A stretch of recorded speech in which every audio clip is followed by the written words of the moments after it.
Hey, hello. Hello, hello. Back. Well, Ty, it's episode 27. We're 27 years old today. Well, congratulations to the both of you. 27's a good year, I think. It's like the year you're like just old enough to not do too many stupid things, but still not too old that you can still like have fun and your body doesn't hurt yet, right? I think it's a good. I don't know. My That body was depends on hurting. how at you led your 27. life, I think. But Welcome to Multiplane Podcast. I'm Val. I'm Ty. And today I'm we Neff. have special guest Neff with us. hello, Hey, everybody. Neff. Thanks for having me. I'm so excited to have you on this episode. Neff and I have known each other since 2014, which Wow. in COVID years feels like a millennia ago. World War buddies at this point. Yeah, exactly. I love how we all have our Star Wars shirts on today Represent. because I wore mine to the gym too, and people were looking at me, and I'm like, yeah, I'm wearing Star Wars shirt. Because we're going to be talking about The Mandalorian. Yes, we are going to talk about season 1, but we're also going to be talking about season 2. So if you haven't watched it and you don't want to hear any of the spoilers, then I will never tell you this ever again, but you might want to shut us off right now and then come back another time. But if you have seen it and you have comments, opinions, things that you would like to share, please feel free to do that on our Facebook page or on our YouTube page right now. Neff, tell everybody a little bit about yourself. I am a Star Wars nerd. I'm guilty of it. I my whole life of loving Star Wars since it was. I mean, I'm not old enough to see it in theaters, the original, but camped out for all the re-releases of all the special editions. Camped out for all the 3 movies that came out that nobody wants to talk about. I love those movies. I'll talk about them. I do too. We talk about them here. I've been a huge fan. We're fans here. Good, as everybody should be. But yeah, the prequels, I love them. Enjoyed those out in theaters, and then obviously all the new trilogy that's come out. But what is the year? 2020. So that's horrible. Yeah. It's still 2020. Somewhere about 10, 11 years ago, I decided I wanted to have Boba Fett's helmet on my wall, much like behind your head there. And I looked around online. I found very expensive options and decided I wanted to try to make my own. And so I started in with a couple of different forums online to try to figure out how to make a helmet. Never done that before. Get into costuming a little bit. Within the first year of just trying to make a helmet, I found myself involved with a Star Wars community that loves Mandalorians. And it's called the Mandalorian Mercs. They're an international organization recognized through LFL, and slowly just fell in love with both the prop building, the Star Wars nerdy talk and love of it. And at the time, there wasn't much Mandalorian stuff out there. Most of it was in books that are no longer canon, but most of it was in books and video games, and it just slowly cascaded into making a full-out costume. I got the helmet that I wanted. Nice. It's not Boba Fett's helmet. I ended up just doing my own custom Mandalorian helmet. Never got Boba Fett's helmet on my wall, actually. But I think that one's better because it's yours. I would agree, but I don't know. There's still some part of me, especially after seeing some of these recent episodes, that really wants to get Sarlacc damaged helmets on my wall. Hey, so Neff, yeah. With that first helmet, so this is for a lot of the people I know who want to jump into like fabricating their own suits and stuff. Sure. But did you use foam? Did you go Pepakura? Like, what was your baseline that you started with? Back in my day, there wasn't 3D printing. Pepakura had really not come around. There was some templates loosely. I wouldn't even call them Pepakura. They were very, very cookie cutter, one dimension. But there were some templates through the Mandalorian Mercs that you can print out, hopefully scale them up to size that you need, and then trace those out onto something better to make the helmet out of. So my first helmet was actually all cardboard. Then it was covered. Once I made the helmet, then I covered it in fiberglass, Bondo, glazing putty, everything, cleaned it all up, and hand cut my own plexiglass lens for the thing. It was never my favorite helmet, ever. But it was the first helmet, and it was something that I wore for a good year or two before I upgraded. This one I just showed you is my third helmet. Just overall, that 10 years since I've been doing this, slowly just improving, getting better stuff. But yes, the helmet was all that. I don't recommend anybody ever do it out of cardboard covered in fiberglass and resin. It is just the fumes, the mess, the sanding. It's a process. Right. 3D printing is now just everywhere, and it's the way to go by a long shot. There's still sanding and stuff, but not near as much. Works way easier. I want to say, like, when I first met you, Neff, we met through my favorite convention, which I was wearing the jacket before this, Fantasy Con. And before Fantasy Con, like, I understood that there were people that dressed up as their favorite comic book character or movie character or cartoon character, but I didn't really understand what cosplay was. And I didn't understand how involved being a part of an official Star Wars cosplay group is, because you have to be approved by Lucas Studios. Like, you have to send in what your armor looks like, what it's made out of, you get a name, and then you're approved so that you can do really cool, like, charity gigs, and you can represent Star Wars. Like, anybody, I have my armor, which you guys saw in the picture with me and Neff here, which I just designed willy-nilly and had someone else make. It's not like Star Wars approved. It's just my own fan suit. But you and these other groups, it's amazing because you have to be so detailed, and detailed to the point where in some episodes of the first season of The Mandalorian, they have cosplayers playing. How cool was that for you to see that they actually pulled that out? Because everybody, and we talked about this before, Tyler, when that episode came on last season, is that just because it's Disney doesn't mean it has the big production budget that a Star Wars film was. And The Mandalorian, they were just kind of rolling the dice thinking, we have no idea if people are going to like this. They didn't have a budget to have a whole bunch of these costumes, so they reached out, right? Yep, they did. And I mean, they compensated them for time and effort and such. But I mean, I know every one of those people that made it onto that set in their stormtrooper costume was willing to pay to be there for that experience. It was probably great that you couldn't see their faces, because they were probably crying the whole time, like happy tears. So being a part of that community, they kept it really hush-hush. They really didn't. In fact, when Lucasfilm reached out to our groups to get some people, they didn't say anything about a show or filming. It was just a charity Lucasfilm event. That's all that it was. They didn't tell anybody. In fact, there's a lot of guys that were on the fence because it's a big event. It was a big thing. And now they had some other priorities, and then they found out what it was after they couldn't go. But a lot of them were able to take some photos and videos on set, obviously with the death penalty attached if they released them beforehand. But once that season came out, they were allowed to show some of those photos. And it's just, you watch, I mean, half of them are with their helmets off right next to, I mean, everybody, Pedro Pascal, Carl, everybody. And they're just grinning ear to ear because they, not only did they get to be a part of that and see the sets and be there, they're in Star Wars.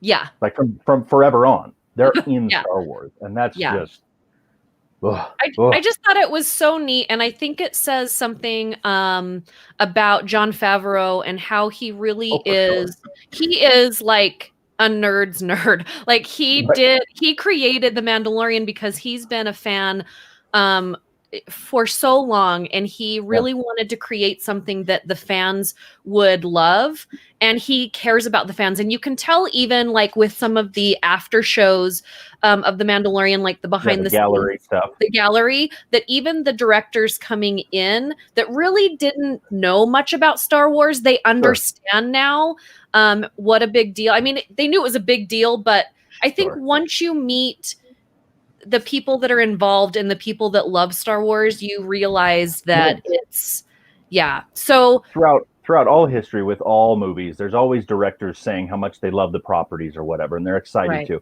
I'm not saying they're lying, but with John and Dave Filoni, they breathe this stuff. I mean, they are. You almost have to step back and realize they're one of us. It's okay. Let them nerd out. Let them nerd out, because like some of the gallery stuff. You watch Dave Filoni school this whole group with Kathleen Kennedy there, just talking, and everybody in that room is just like, please tell us more, Master. Please. We're on our couches saying Yep. it. Come on, just everybody shush shush shush. Yep. But yeah, so as a cosplayer, just knowing how much time, these other cosplayers put in, time and money that you put into your armor, and then the time that you put into go trooping. Like I had the honor of trooping with you guys at one FanX, and I've got to say, it's hard work. You think you're almost done. You're walking and you've got all the stuff on, and my armor isn't as intricate. I had more soft parts than most of the other armor, so I could move in it a little bit better, but it was layer upon layer, and you're in your helmet, and nobody told me to get a fan, so I'm like the Darth Vader. And now what everybody is experiencing with the COVID mask and the glasses is like having, I can't see anything. People are like steering me so I don't like knock over children. And then you stop and you pose for pictures, and then you troop, and then you stop and you pose for pictures, and it's like 2 hours. I think I lost like 10 pounds just trooping. I wish I lost as much weight as I could have doing all that. But you guys do that so many times a year, and so I just thought it was so neat that Lucasfilms would reach out to the fans and the troopers and just say, "Come and be in the film." And more to that, Lucasfilm has always, like you touched on a little bit earlier, there's a handful of specific clubs, different ones. They're not all the same. There's the Mandalorian merch, which I'm a part of. They do custom bounty hunters, Mandalorians. Then there is the 501st that does all the bad guys of Star Wars. And then there's the Rebel Legion that does all the good guys of Star Wars. There's also droid builders clubs and stuff like that. But all of them, as you said earlier, approved with LFL. Well, along with that approval that we get to go do events and stuff, they constantly reach out. They're not always doing events everywhere, but mostly on the coast.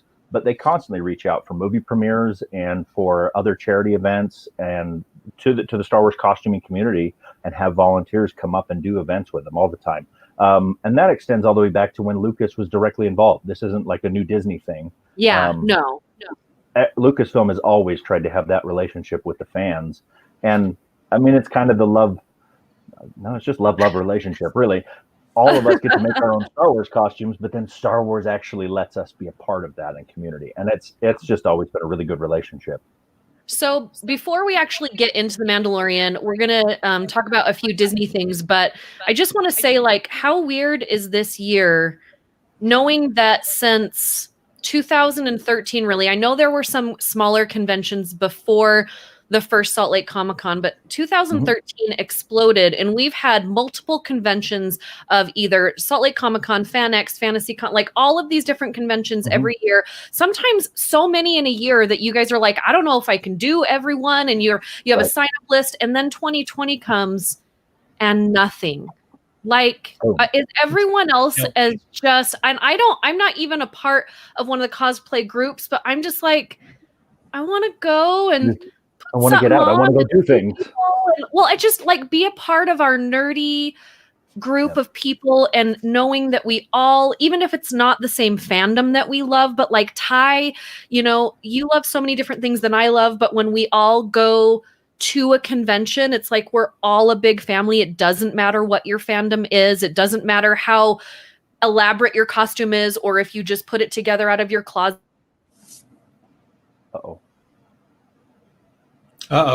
We lost her. But yeah, more to her point, I guess, till she comes back, if she even notices that she's not there. It is neat for me to see all the. Oh, she's back. Sorry. That's all right. I'm here. But it is neat to see. That's one of my favorite things about the various conventions is some of them are pretty focused and specific, but even that, it is just this grouping, this place where everybody can. Oh, hey, you like that? I like that too, or I like this too, or have you heard of this? If you like this, you'll like that. And just it really is in general. I mean, there's a lot of business, there's a lot of hubbub, there's a lot of people there, but which can be overwhelming to some points. But I love it. It's just a chance for the community to come together and really just celebrate fandom, period, of all things. And it's been a little rough this year, not being able to do some of those things. I mean, fortunately, we do have Zoom or whatever else. We have ways to still communicate and talk. And fortunately, some of the conventions have chosen to do something version online to at least kind of still get that community, let the people know what's going on with the projects. And so there's been some neat things with that. It's not the same. I miss it. I can't wait for this to be over so we can get back to some of that. But Ty, you have your child, and Neff, you have your child. Mhm. My small little child is about this big, and it stays in my car with me because we go cruising together. I feel left out that I don't have an actual size child. Actually, I do. She's All right. 19. It's fine. They get into trouble. They eat eggs when they shouldn't. There's a Oh my list of God. things. So, okay, I'm going to hurry and do some Disney news so we can jump into we gotta talk Mandalorian. about some Talk about Disney this. stuff real quick. Okay, Okay. so this is a thing. Disney has been taking on, well, Disney World is a whole different thing. It's open. Not everything's open 100%, but Disney World is open. You can go, blah, blah, blah. Disneyland is my ultimate favorite. It's always going to be the biggest in my heart, and I want it to be open, but I understand that they're taking like the What About Bob thing, and they're saying baby steps. So Yeah. a couple months ago, they opened up Downtown Disney. Today, they opened up California Adventure, but you can't ride any of the rides. So what they have done is they've opened up all of the shops. They've opened up all of the restaurants. They've pulled tables out into the walkways, and you can buy, and they do have some of the coolest shops, I have to say, in California Adventure. They can still do some of the performing stuff. They have standing tables, but they're basically trying to see if they're trying to do it the right way, which I really, as much as I'm impatient, you guys, I'm really happy that we're making sure that everyone's going to be safe. And I'm telling you, if I had money to get in my car and drive to California Adventure right now, I would do it. I don't care that I can't ride anything. Right. Our I would money's be there waiting. too. We're literally waiting for the gates to open and we're booking the trip. Like, this hurts. I mean, you want to talk about impatient? At least you got to see the magic, Val. I haven't Oh my been yet. gosh. I haven't been yet. It's Wait, so whoa, weird. Whoa. Hold up. No, I've been to Disneyland, not since Galaxy's Edge. Yeah, he hasn't been to Galaxy's Edge. So, and this is what, yeah, I know. I feel so No, I bad know. because I'm upset. I feel like when I planned that trip, we were there on New Year's Day, and we were there for a couple of days. And now I feel so lucky because we usually go the week after Thanksgiving. But I was like, no, you know what? I've never been on New Year's. Let's go try something new. My boyfriend had never been there. None of us had seen Galaxy's Edge. My daughter, who of course hates Star Wars, she doesn't hate it. She loves The Mandalorian, by the way, but is not a big Star Wars fan. She was like, I don't know. I guess we can go to Galaxy's Edge. If I get bored, can I go? I'm like, yeah, whatever. We walk through the first entrance and she was just like, and then we were there for 3 hours. She wanted to follow the stormtroopers around. I had only paid to make one droid. And after we all three made it together, she's like, I want my own. So she paid her own money. This is how much she loved it. A teenager paid her own money, and those are expensive, to go back and make her own droid. I have done some of these things before they were cool at Galaxy's Edge, all right? I built my own R2 unit that's this big. He looks like a Lego character. Me and my daughter did that. I have a stack of lightsabers that we made. They're all the plastic floppy out ones, but I've done floppy out. They're dorky. Nobody loves them. Where you flip them and they extend, and then it's a different thing. It's a whole different monster. Absolutely. Holy cow! Because I was there in September before Val went, and so none of us have seen the Resistance because I left 2 weeks before the Resistance opened. And so we were just hoping to go back in November. And it's not happening. So the minute it opens, like, you know where we're all going to be, not here. We'll be doing this. Val, from can we there. plan a trip around the same time so we can go build our lightsabers together? Let's go. Yes. Yeah. Okay. Neff, you come too. All right. Okay. Let's get into the Mandalorian. Okay. All right. So when there was whispers about the Mandalorian show, everybody was like, it's not going to happen. Boba Fett's not a big enough character. And we had no idea like what was going to go down with it, because I mean, I've been a huge Boba Fett fan from the beginning, but it was because he was so mysterious. He wasn't as popular as everyone else. He's a bounty hunter. He's a loner. Like, I felt like he was mine. And then there was rumors about this show. Now, Neff, I remember our community of nerds, like, I'm not jumping on board till I know, like, Lucasfilms puts out something. What were you? You were totally in? That was not me. I really am. Like, I get accused of being possibly like a slave to Lucasfilm because I other than maybe the original holiday special, I'm on board. I love Star Wars. I love everything. I'm excited, arms wide open. Sure, there's things I wish they might have done a little different or not, but I absolutely just love it. Whether it was, the original three, the prequels, the recent trilogy, the everything. I've loved them. I see some things where they might have done something different than what I wanted or what somebody else wanted, but I am just in awe. There has been one moment where I wasn't sure I loved Star Wars. And that was at the end of the first time I watched episode 7. That was a lot for me to take in. Everybody wanted to be a Jedi growing up. Everybody wanted to be Leia growing up, whatever the case. I wanted to be Han Solo.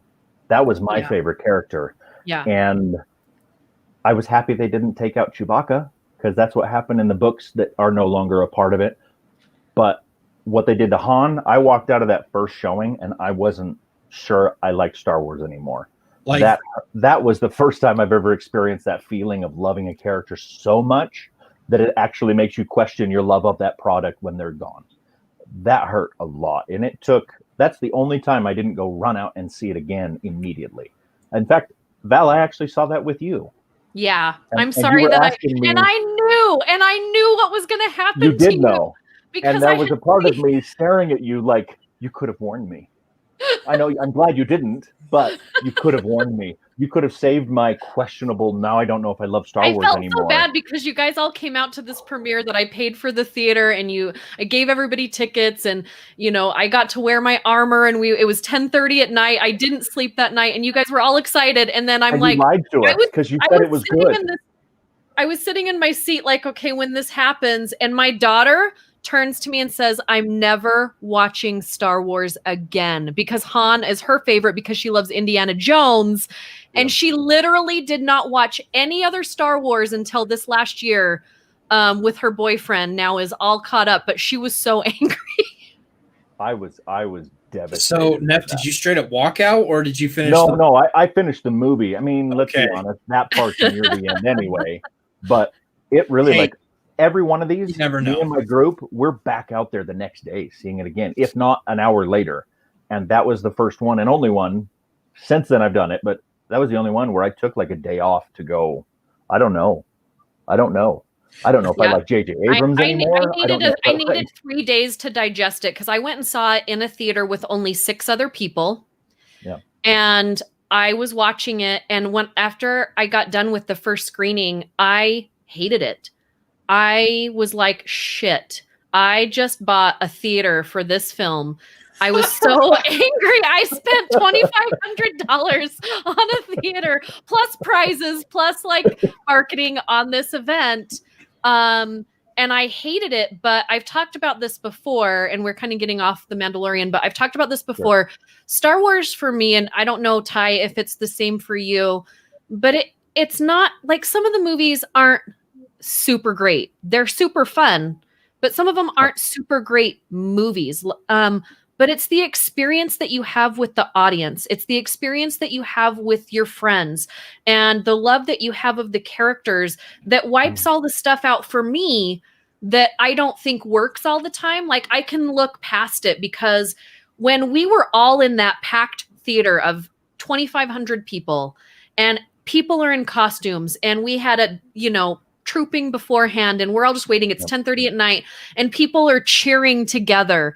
And like, I still get goosebumps. That feeling is what I wanted the first time. Yep. And when you're sitting in with 6 other movie critics in an afternoon screening of something you've been waiting how many years to see? Right. It just wasn't. Well, it puts a completely different feeling on it too. Because not that all of us need to jump out of our seats and scream at the great parts, but being in a group full of people that big that all just love it on or near the same level as you, that it's no longer, you just get to enjoy the thing. It was like seeing Endgame, Ty. Like, it's definitely all of us an energy together. thing. Yeah. Yeah. So like, whether it be Marvel, Star Wars, any fandom, if you're with the group of people, because there's also the people who just go to see the movie because it's a new movie. But when you're there with the fandom that you have that energy with, it's completely different experience. Yes. So now we're watching The Mandalorian at home by ourselves. Yep, all alone. And it's amazing.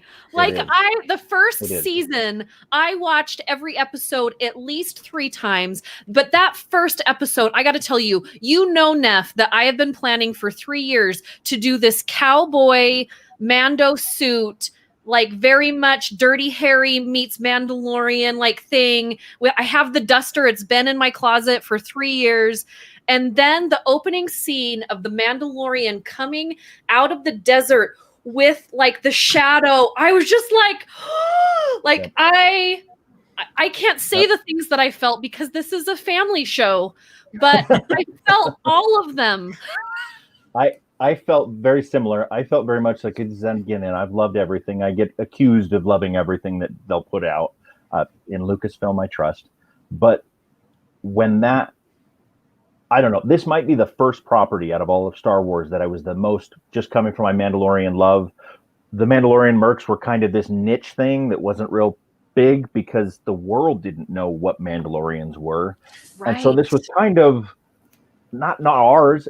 I never want to gatekeep ever, but it was just we got so used to it just being our thing, and I was so sure that somehow I was worried they were going to do it wrong. I don't know what that would look like, but they didn't. They didn't. From the second that thing kicked on, episode 1, I've been hanging on every scene since.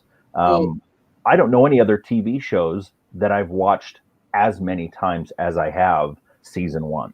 Now season 2, but season 1. I just hang on every single episode. I love everything they're throwing at us, all the twists and turns. I'm loving the Disney continuation of keeping secrets. They're doing a really pretty good job of keeping those secrets and not letting out. I mean, the child. How did they keep that under wraps? How? There's too many people involved in that project, and it didn't get out. So I'm enjoying the secretness that they're putting around it. They're allowing everybody to just enjoy the thing. I love it. I love it. Well, we're coming from the thing where, in the main storyline, it's pretty predictable. We have Jedis, we have the Sith. We're waiting to see lightsaber fights, good versus evil kind of thing.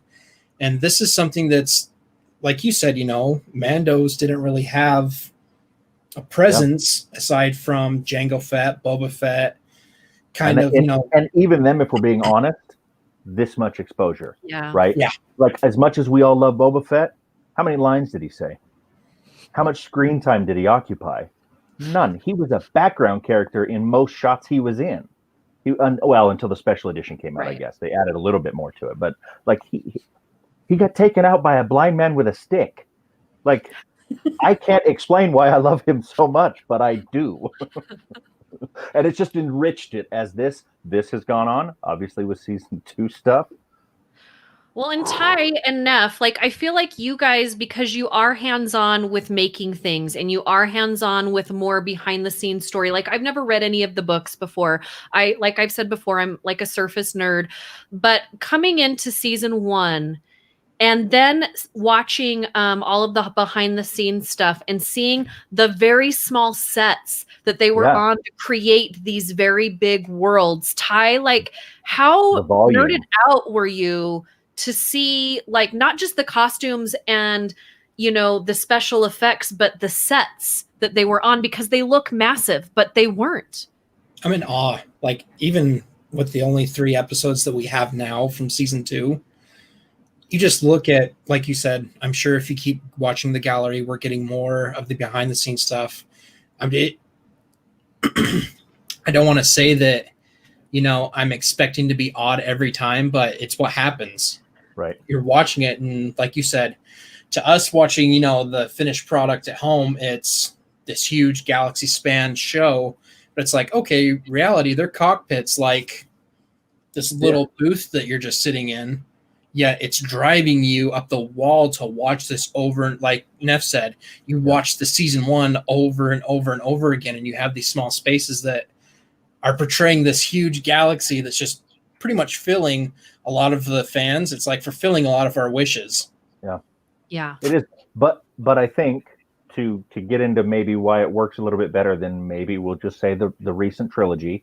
I love them, but a lot of controversy has surrounded the last couple of movies, right? Did they do it right? What did they do? Was it a studio thing? What made it? Whatever the case, there's a lot of fans that love those characters deeply, those individual characters, Luke and Han and Leia and everybody. Yeah. And I don't know how you could have done that perfectly, right? You're never going to fulfill everybody's dreams and wishes. Yeah, it's a lot easier to do when you have a new character, when people don't like know. Mandalorian. Yeah. But I think the we fans, don't know him. we had an expectation. Okay, like we see the armor. Which Mando is this? And I think it's so perfect that he's just the Mandalorian. He's not any right. He was. Now he has a name. Right. But I mean, he wasn't anyone that we really knew. He had his own. But the characters that they brought in around him are people that look familiar, that sound familiar, that take places in the world that we know. So it was very intricate in giving us enough that we feel familiar, but giving us also enough that we want to explore this new character.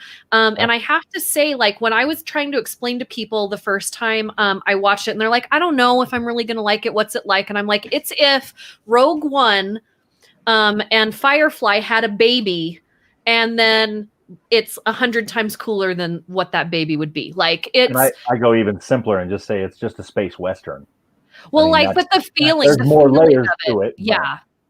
Yeah, the feeling. I mean, so let's get into a little bit of his character. So now we know in season 2 that all the things that he has been holding near and dear to his heart and the ways of the Mandalorian may not be.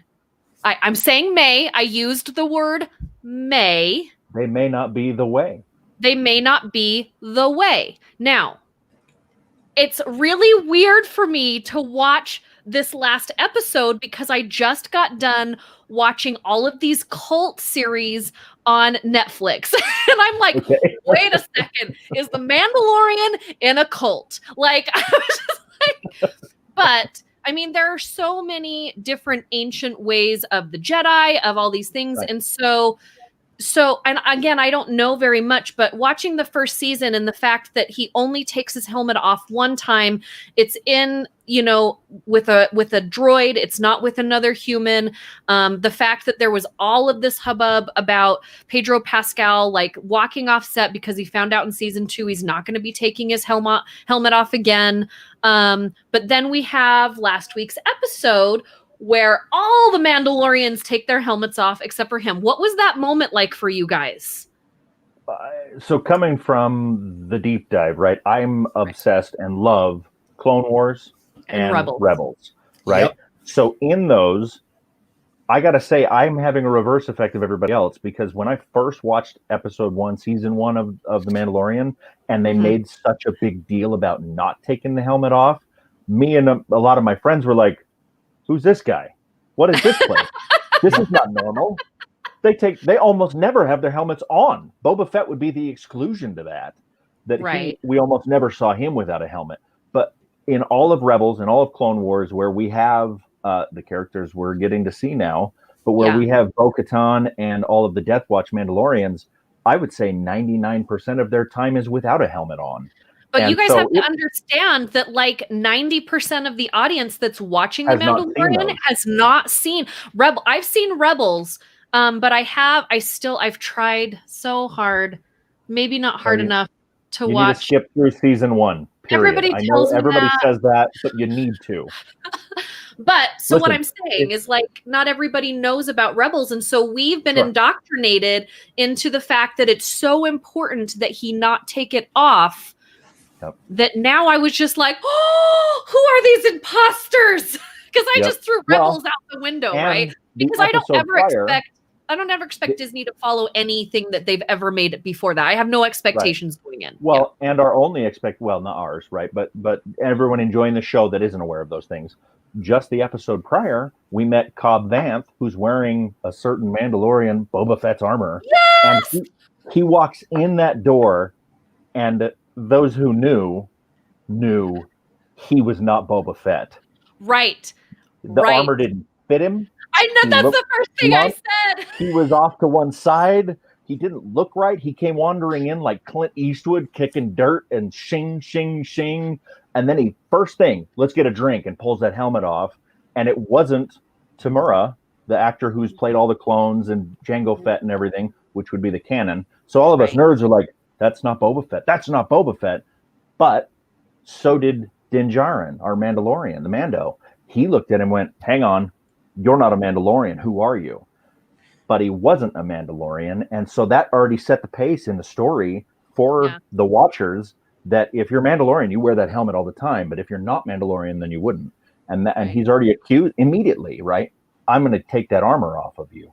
So, yeah, it definitely set that up for when we got to meet Bo-Katan and her group in this episode of what are you doing taking those helmets off? Now, so before we get into the two factions of the Night Owls and the Death Watch, right?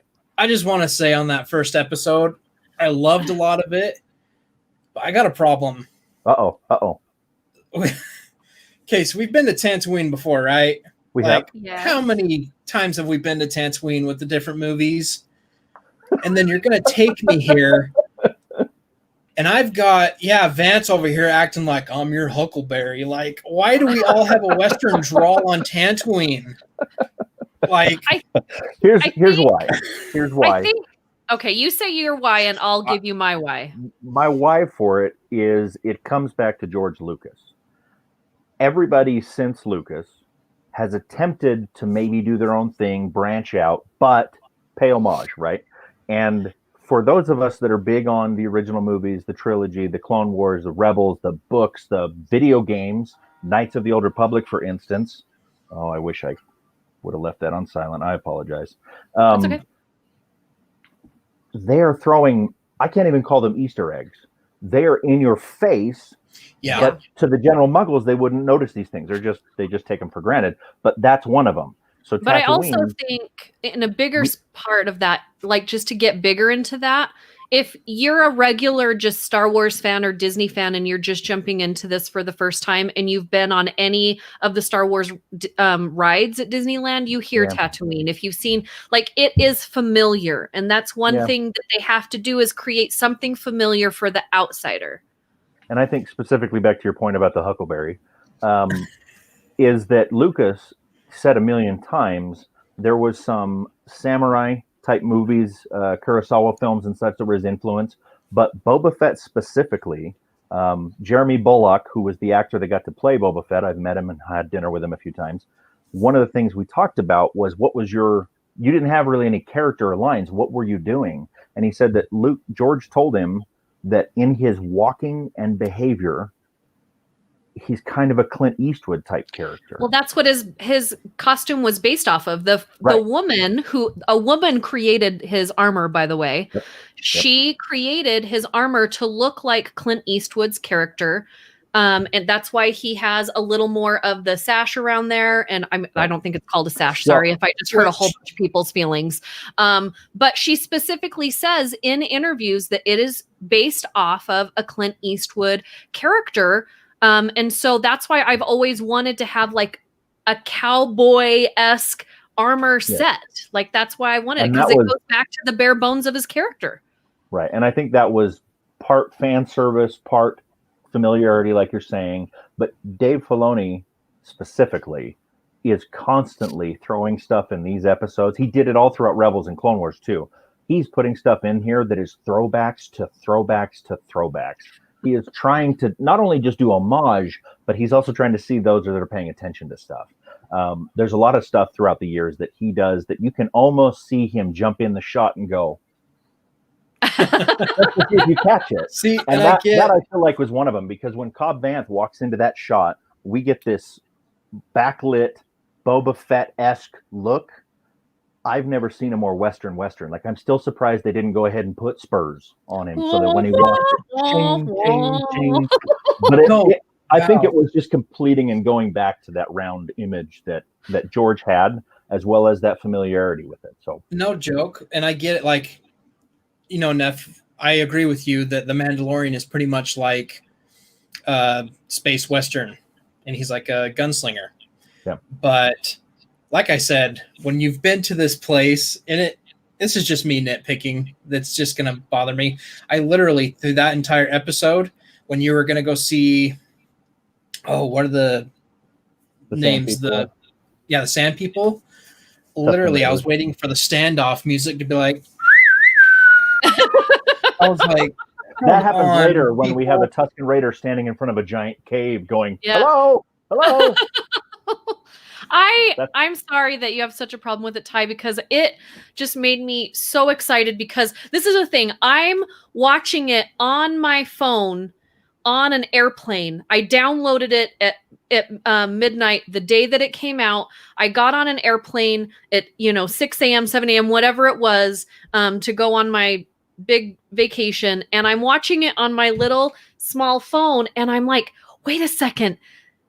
Is that the armor? I'm like, that can't be the armor. Is that the armor? I don't know. And I saw the dent, and I'm like, I think that is, but I'm not sure. And I'm looking around, right?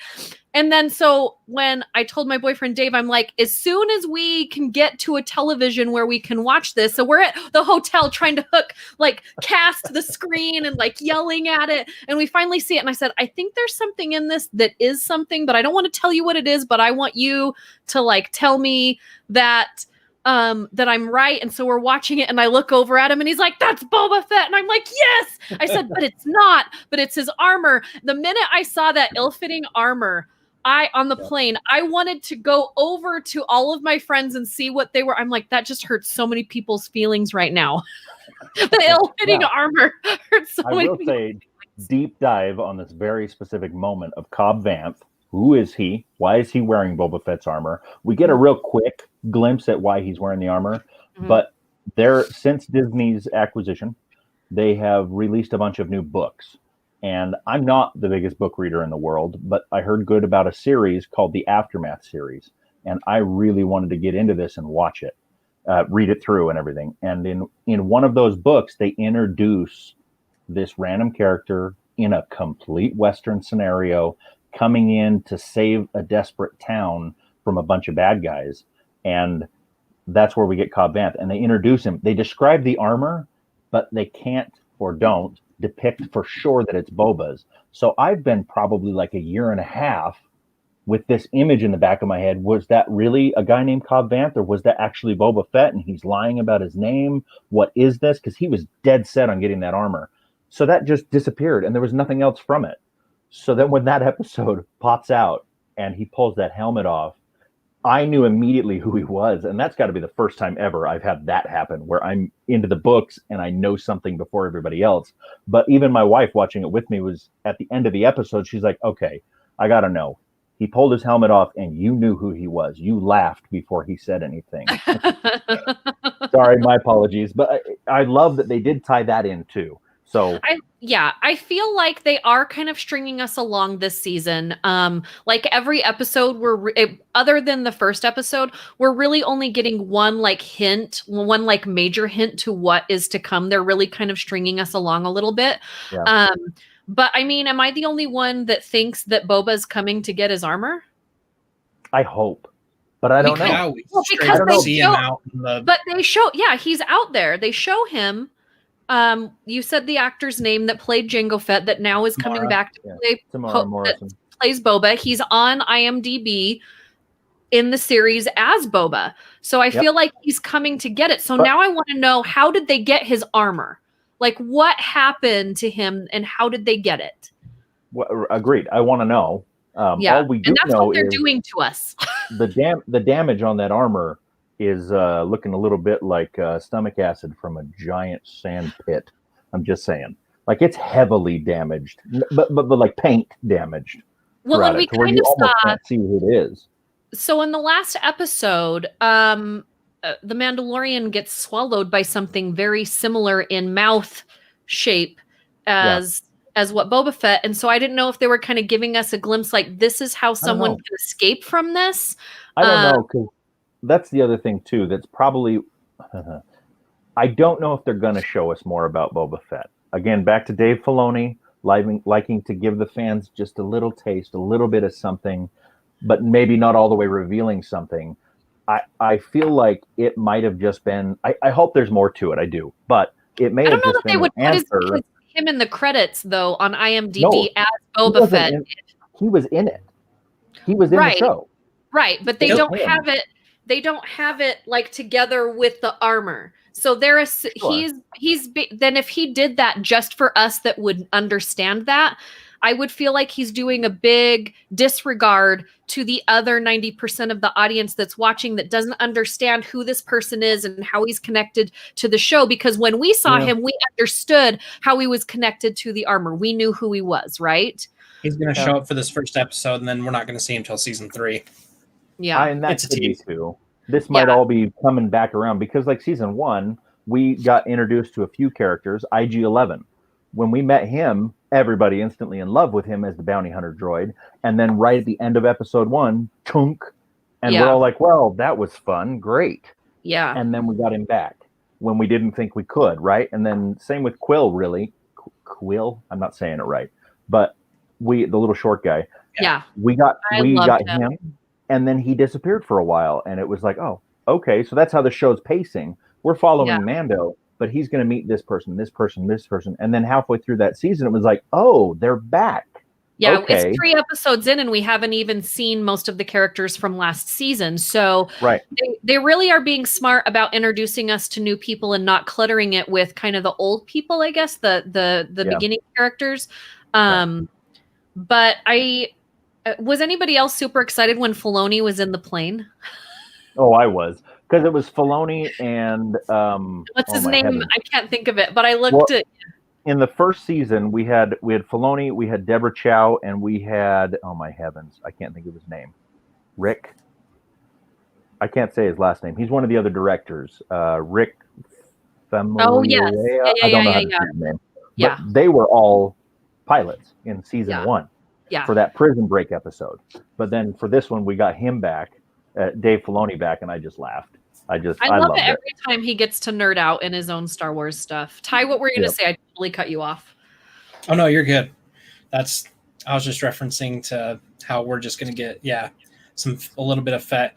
I was also going to say, we only had one episode at the very end that was the big one that kind of blew a lot of the deeper fans' minds. We had Moff Gideon pop out with the Darksaber, which did you Neff? Okay. Well, he's holding the Darksaber in this picture. Yes. That's why I picked it. When you seen that, did you get goosebumps and freak out as bad as I'm imagining? I was almost reliving Han Solo dying again. I was trying to show yours. I was trying to show it. When he pops out with the Darksaber, I was chilled and happy that there's the Darksaber. I recognize it. I know it. Nobody else around me does, but I do. But when he pops out of that and he's holding it, after he's just given a speech, this or the episode prior, about the Night of 1,000 Tears with the Mandalorian Purge, I had actually just finished, maybe a week earlier, watching all of Rebels and Clone Wars, all the new season. And in Clone Wars, the new season they just revealed or came out this last year, the last season, the last person holding it was Bo-Katan. And she was uniting the Mandalorians. And this was time-wise before the Purge. So as quick and happy as I was to see the Darksaber in real life, right?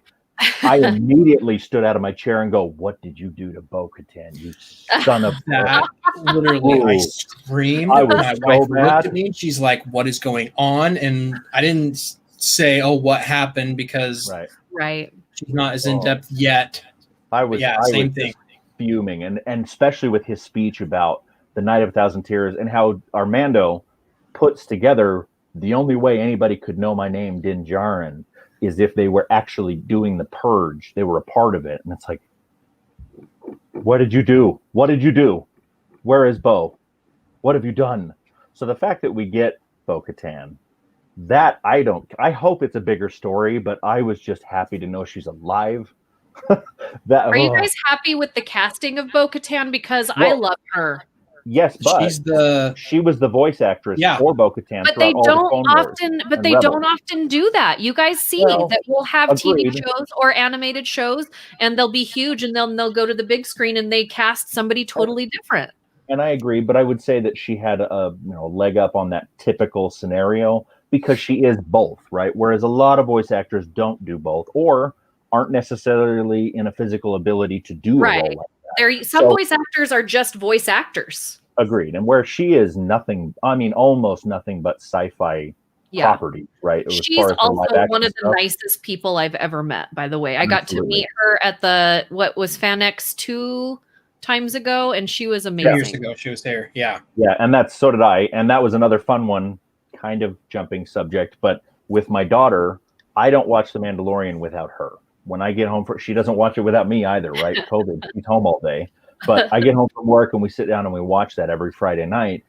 And my daughter, got to meet Katie Sackhoff with me at that FanX, and I'm geeking out for 500 reasons. She kind of knew who Bo-Katan was, and that was a neat connection. But when she pulled that helmet off, and my daughter turns around and looks at me and is like, "Oh, that's Bo-Katan," and because she knew there was no introduction necessary. That's been another little fun thing for me as a dad is to, I hopefully am not forcing any of this on my daughter, but she appears to be experiencing it with me on a lot of this, loving it for herself. And so that's been fun with The Mandalorian. She's getting just as many weird references as I am getting into it. It's been a lot of fun. Nice. But yeah, Katie's amazing. Getting to meet her, all the interviews she's done. In fact, she just did an interview that's on YouTube with, I don't remember, one of the news networks, but she did an interview on YouTube of talking a little bit about her coming as Bo-Katan on the set. So kind of a behind the scenes talk. So you guys ought to check that out too. That was pretty good. See if we can find it and share it. But I love her in it. Opened up a whole, like, it's no longer this one guy trying to take this kid back to his people. Right. Now you have the War of Mandalore that could come into it. You have the Jedi and the Purge Order 66 that's going to probably come back. You have Ahsoka and how she survived it, being the Padawan of Anakin Skywalker. We could get some live action and flashbacks of that. Like, I'm getting goosebumps right now just thinking about it. I can tell you right now, if nothing else happens in the rest of Mandalorian, anything, seasons or anything, if Dave Filoni is teasing me about Ahsoka Tano and I never get to see her, I'm buying a plane ticket and I'm going to go meet Dave because that's not going to be okay with me. Ooh, Ahsoka Tano is my probably favorite ever Star Wars character. And where they name dropped her. Yeah. Did you guys see the realistic rendering? They said that Ahsoka Tano would look like if she was like human and not animated. They kind of threw it out there this week. I've seen a couple. Yeah, and I mean, I thought it looked really cool. I don't know, like, who would you have play? Well, I'm hopeful that the fan casting rumors are true. It probably almost never happens, but we got Katie Sackhoff in there. Yeah. Oh my heavens, I can't think of her name right now. Shoot. Also the girl who did the voice acting. No, well, that would be amazing too. Ashley Eckstein, she's the voice of her. That would be amazing. Oh my heavens, I'm gonna have to IMDb. Look it up, and I will say something that I'm going to get in a lot of trouble for. Why is the child such a dick? Why is he being such a little dick? Well, he's 50 years old. I know a lot of 50-year-olds that are dicks. True. But hey, the kid's hungry, okay? Leave him be. He is like literally the problem right now. He is the cause of all the problems. He's eating people's babies. Like, it's awful. He's learning. Is that what that is? If any other character were to eat another character's babies, would you just be this okay with it? Now, time out, though. Because everybody's losing their mind over the eggs thing, right? But, like, season 1, he ate a live frog. He ate a whole frog. Everything. And everybody was like, oh, gross. That's just weird. He's eating a frog. But eggs, and that's the other thing. There was an interview with Lucas. I don't remember the one of the art director guys for Mandalorian.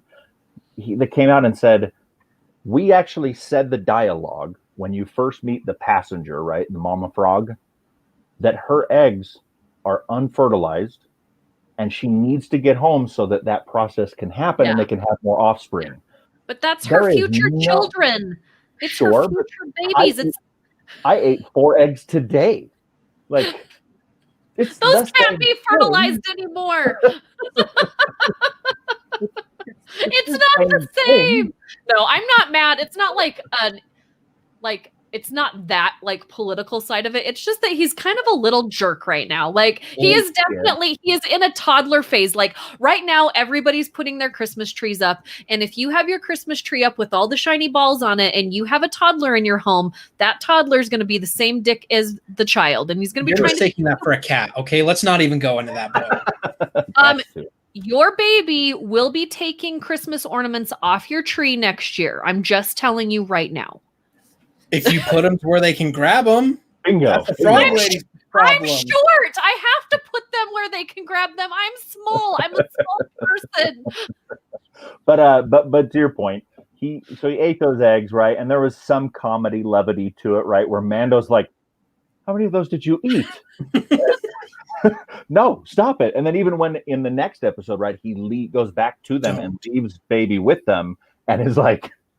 Gives him a line that's code for like, if he eats that, because when he's playing with it in the bowl, I'm like, if he eats that, I'm gonna be so mad right now. I was like saying like this the whole time. And I think that was the fun. We were all waiting for him to be like, yeah, gulp in front of the parents. But we did get a chance to see two things out of Baby Yoda on growth, right? Understanding life and the world is in that episode. We got to see him when he gets there back to the eggs. And he's looking at him, and all of us are like, "You don't do it again. What are you doing?" And the one hatches, and we get the tadpole out, and you watch him. He does something that I'm not sure if he was like, "Ooh, dinner," or if he was excited by, that's life. But then when he's playing with it in the bowl, we kind of get a sense that, I mean, he's growing up, right? I don't care if he's 50, obviously. Yoda was still making mistakes at 700. So, hey, he was digging in Luke Skywalker's lunchbox too. So, right. He sounded the craziest he ever did it. Spiders, like you're eating spider eggs. Now we've got this giant, like, I totally love the like all. Any of that. I love the reference that they did to Aliens, because as that egg split, that was a scene right out of Aliens with the child in it, and then later with them coming after them, it was like the xenomorph that they were fighting. I did enjoy the little touches they're putting on different sci-fi nods and different things. It's not always about that, but now I honestly felt like the spiders are back to Rebels, because we had a huge 4-episode arc on those spiders. Yeah. I felt like I was watching Harry Potter again. Yeah. There was that. Ron and Harry running from the acromantulas in the Black Forest. Ty, before we have to go, you wanted to talk about Easter eggs. Let's talk about Easter eggs. We kind of did already. And I got the name Rosario Dawson. Rosario Dawson. Yes. That's who people are. Oh my gosh. She's off MIB3. I love her so much. Agreed. And I think she would make a perfect. In fact, you were saying that they released the lifelike reference thing. Mm-hmm. Previous to that release, there was a bunch by fans that had basically put Rosario's face in that realistic casting. Yeah. I'm in. She's a great actress. She'd be amazing at it. And she looks great as Ahsoka. So I would be in for that. I'm hoping. So just some of the stuff we already, touched base with. You have Bo-Katan. You had Boba's armor. Ahsoka Tano. These are things that, people who have not seen Clone Wars need to get on this boat, because it's going to make your world a lot easier and a lot funner. And I do think that, like Val had said, with the familiarity, I do think that Dave and John and all the directors, and even just all of Lucasfilm, are possibly trying to approach this at some sort of a neutral. There's some fan service, but they're also aware that a lot of the population aren't aware of these things. So I have a feeling we'll get some more exposition on everybody that'll fill in the muggles, if you will, those that aren't into the cartoon series and everything else. Yeah. I think with that, we'll get more. Referencing to the games, Neff, help me out with this name. So the ship that's in the 3rd episode, the big one that they're trying to take. Yes. Do you remember the name of it? The name of it, no. Because I was doing my homework, and this is only because I've been playing Battlefront 2 like crazy. Urso, what's the girl's name? Jyn Erso.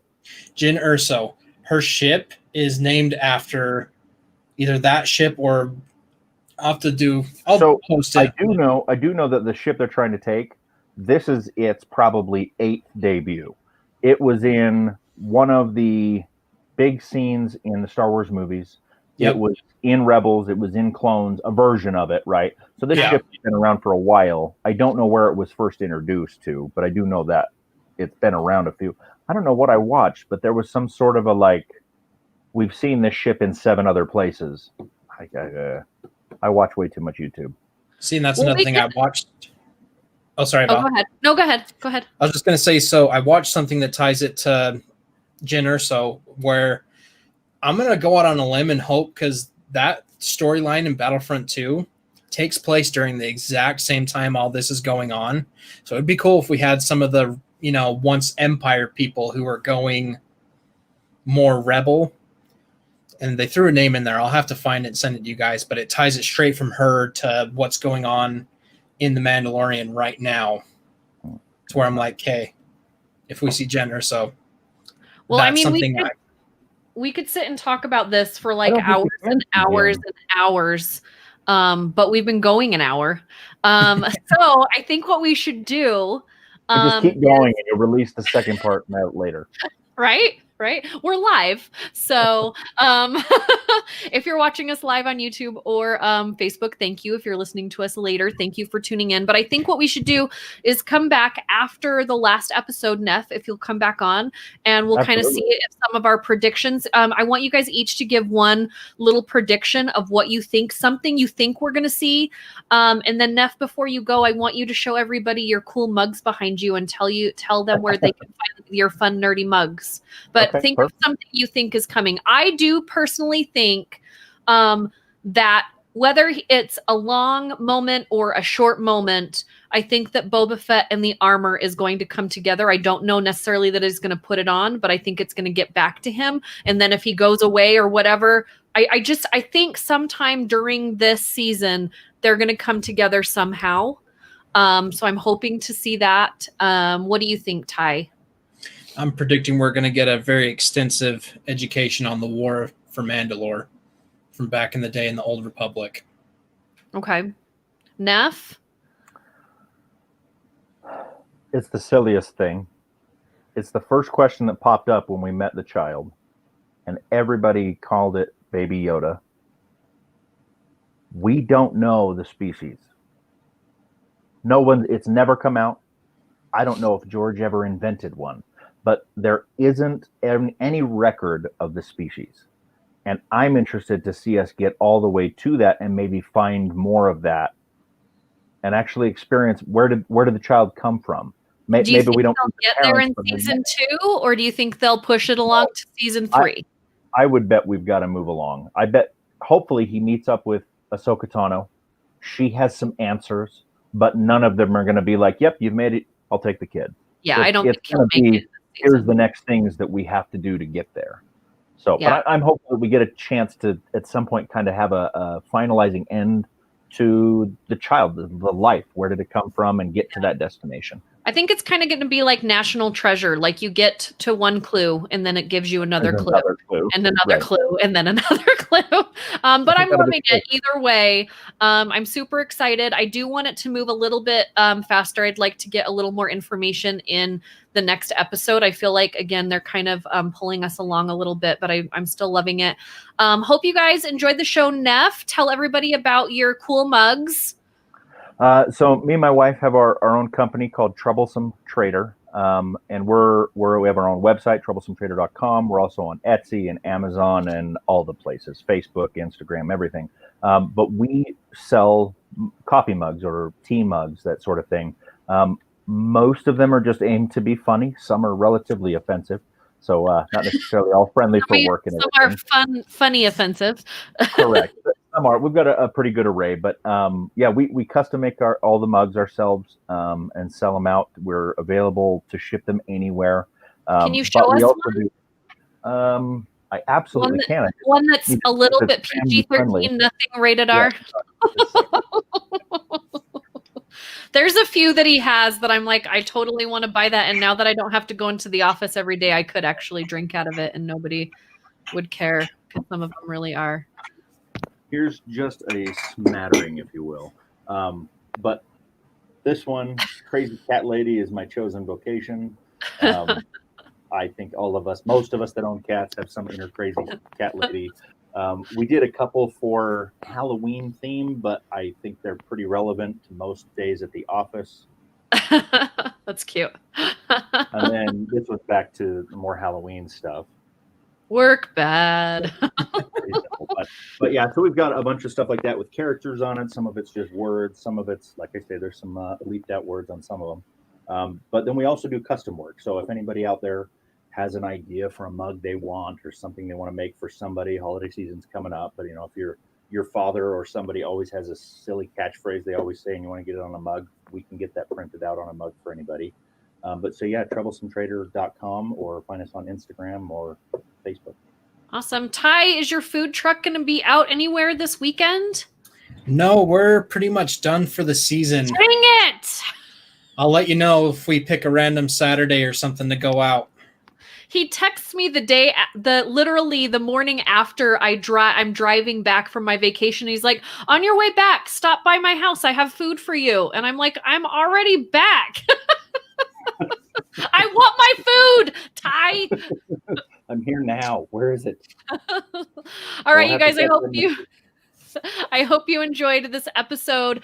Stay tuned next week because we will be talking about the Lone Ranger. Speaking of, we kind of have a theme of Westerns right now. And we're going to get into a little bit of the controversy with Johnny Depp right now. And hopefully there will be some more Disney news. I want to let you know, Ty, 3 days ago, I started training for a Disney marathon that I will be running in 2022. So I have plenty of time to fail at my training, eat some more tacos, and then try it again before I actually have to run the Star Wars marathon at Disneyland in 2022. Do or do not, Val. There is no try. All right, you guys. Bye.